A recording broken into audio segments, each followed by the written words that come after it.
Being in the hospital after major surgery is no fun. On top of dealing with pain, patients have uncertainty. They also have to worry about getting all the information they need to support their recovery. That's not always easy in the hospital. Things happen quickly, and doctors and staff are often really busy. Doctors at Mayo Clinic have made a solution to this issue. They're giving iPads to heart surgery patients to see if a new iPad app can make hospital stays easier and more satisfying.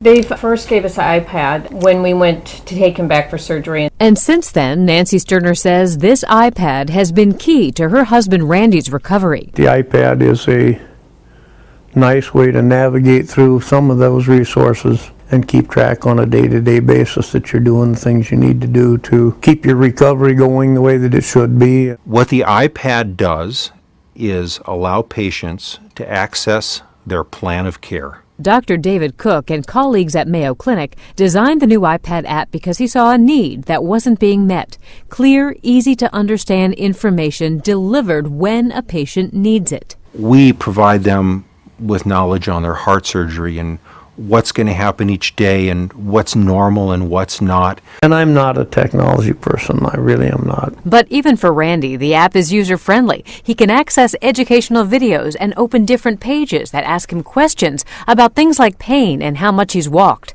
This info is immediately transferred to the healthcare team. And even if a doctor's at home or in another area of the hospital, he or she has instant access to this info. And if problems arise, providers can act quickly. It gives patients a sense of being in control at a time when many new and sometimes scary things are happening to them. It not only made him a part of the process instead of just walking in and being a number, he was involved in what was happening to him. The iPad doesn't take the place of the human interaction that happens in the hospital.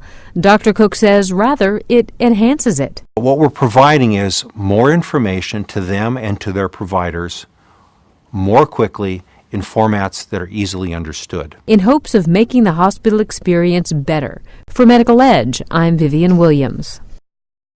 The iPad also helps family members get involved in a loved one's care. It's very secure. Only people and providers with clearance can have access to the information. Right now, the iPad is in a pilot program for heart surgery patients at Mayo Clinic who are over age 60.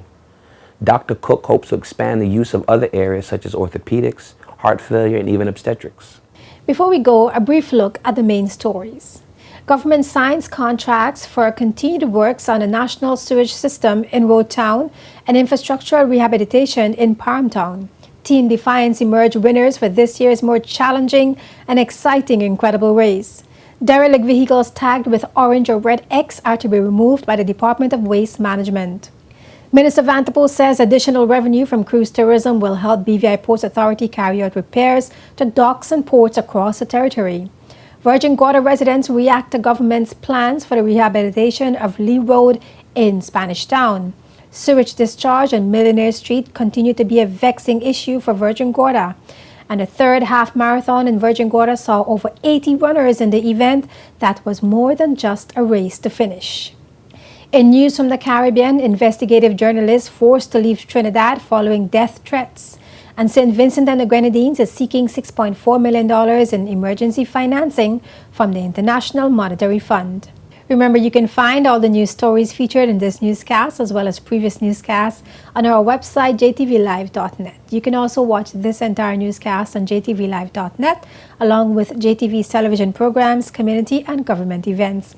Additional information can be found on our Facebook page, facebook.com/JTV55, as well as our JTV News YouTube channel, where you can find all our news features, press conferences, and Spotlight's top news segment with Sean Rose. We welcome your questions and comments. Please email us at jtvnews@hotmail.com. For Sean Rose and the entire news team, I'm Ino Soman. Thank you for watching. Wardrobe provided by Umi Fashions.